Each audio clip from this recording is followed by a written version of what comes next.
A little bit of a mixed bag. Once again, I think it was better, but once again, the command's not there. The base on balls, you cannot have that from any pitcher, whether you're a reliever, but especially a starter, because when you have those free passes, not only you're having traffic on the bases, your pitch count continues to go up, and you're not utilizing your defense. So I don't know. Looking at him, I don't know if it's his delivery. Is he trying too hard?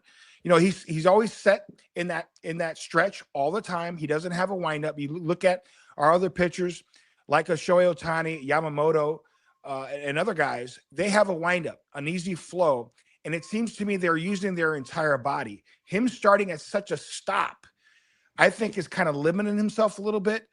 But needless to say, he's got to figure out a way to be more efficient. And because he's got two not good stuff, he has two greatest stuff. Because when we see him throw strikes, when we see him get ahead, he's mowing down these guys. He's got one of the nastiest forkballs I've ever seen, and he's got velocity when he's hitting the corners. So that's why I think I wouldn't say it's frustrating because it is spring training, but it's a little bit of an enigma because we know how dominant he was in the postseason last year. So we know he's not nervous. Okay, we know that's not it. We know he's not scared, but he's got to figure out his mechanics because he is too talented, and we need him. Blake Snell's not going to start the season in the rotation, so we got to have guys that we can rely upon that can give us innings, and he can't continue to go out there and issue free passes, 3, 4, 5 based on balls, an outing, because that's going to limit his innings. He's just too talented. So again, it's spring training. I'm hoping he's trying to iron some things out. And then when the bell rings, when the season starts, he'll be fine-tuned and he's be able to throw strike one, get ahead of guys, and use that devastating forkball. Yeah, 71 pitches, 38 strikes, 4 walks for his spring 6 2/3 innings, 9 walks and 10 strikeouts. Fabian, I saw you told you guys after the game about how that two-seamer was impacting his mechanics a little bit there. What did you see from Roki? Yeah, it's sort of like the trend line of the entire spring in a lot of ways where he isn't able to make the adjustment in the middle of an outing, or at least not make it fast enough. Like where the point where the inning spirals fast enough that Dave Roberts kind of has to get him out of there. And by the time when he re-enters, he's usually better after that. But the fact that he's not able to diagnose and address in the middle of an outing, in the middle of an inning, it's easier said than done, obviously. And that's one of those things where a more veteran pitcher probably be able to do it a little bit quicker. But that's been one of the biggest things for him because, like, you're right, when the command is dialed in for like those spurts, like it looks really good, and he looks like a guy who, even as he's trying to figure out this third pitch, is at least a guy you trust to go through the order a couple times and look pretty good. And maybe if the third time through the order is an issue, that's an issue you can deal with. That's an issue that every young starting pitcher has to go through. But the thing that's concerning with him being the rotation to start the season is, all right, what if he has one of these blow-up innings early on in a regular season game? What does it do to your bullpen going forward? All that sort of stuff. This is stuff that the Dodgers obviously can afford, especially in April and May. This was the spot they were in last year with him, and they got along just fine. They won the World Series, even with him not working out as a starting pitcher. But it's definitely something that is interesting to keep in mind, especially with the Dodgers insisting that he's going to be in the rotation to start the year. And it's very telling, obviously, to hear Dave Roberts say when asked directly, all right, is he one of your 13 best pitchers? And he said he's going to be a starter. That was the non-answer that you sort of have. Yeah. Where it speaks to like what he's done. Like, it speaks to what the results have been this spring. And obviously the Dodgers aren't going to rely solely on his spring training results, because if you're going strictly off spring training results, then you're looking at River Ryan being a shoe-in to be in the rotation because of how dominant he's like. But there are obviously other factors at play. They want to have River Ryan in a controllable environment because he's coming off Tommy John surgery, and they also feel that Roki Sasaki's best development is going to come in the big leagues, and they're willing to swallow whatever lumps come their way.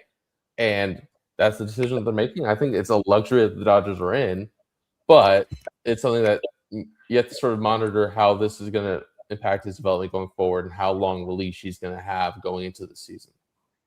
Yeah, I remember when I heard Dave say that, I was like, really hope Roki's not watching this or hears this because of the confidence. And you just want him to be in a great spot mentally out there on the mound. As far as that third pitch and just the experimentation there, I mean, you talk to some guys and like, okay, he needs a bullet slider, a fastball that he can buckle some guys, but needs a kind of a wipeout.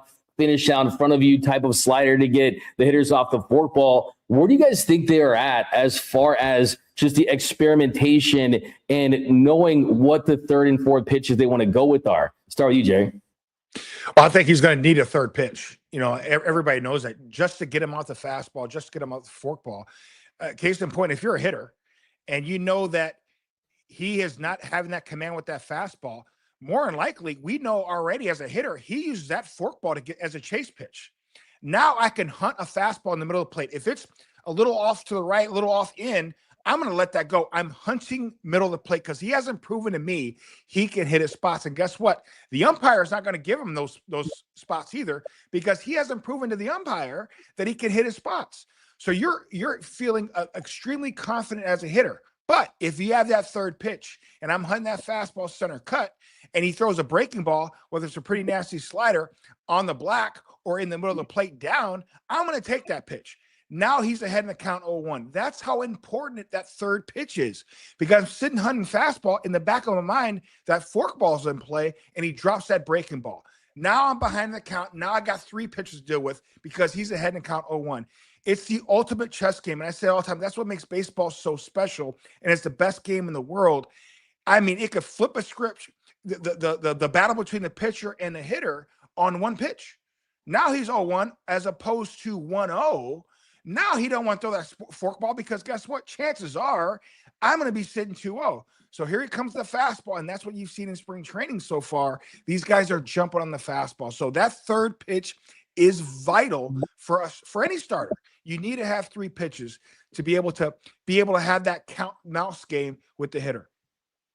And you don't need 3 pitches if you're a reliever. Do you think there's any peace of mind just knowing that, yes, the long-term plan, of course, is for him to be a starting pitcher? That is the goal. We know that. Former top prospect. He wants to be the best pitcher on the planet.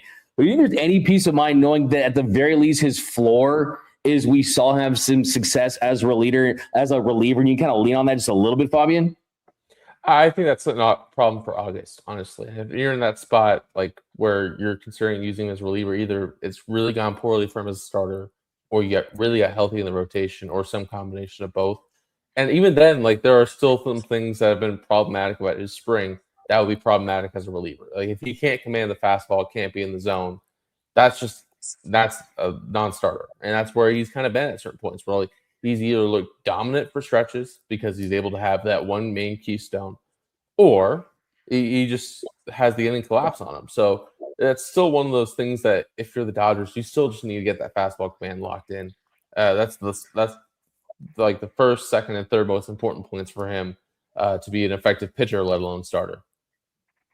Yeah, Sandy Koufax said the best pitch in baseball is still a well-located fastball. My hope is that, if you guys remember a couple years ago, Andrew Heaney, before the season started, it just all of a sudden clicked with that sweeper. You just never know when a certain pitch can just kind of click in and they find it and they just take off from there. Jerry, that kind of has to be the hope for Roki. And as Fabian points out, the fastball command.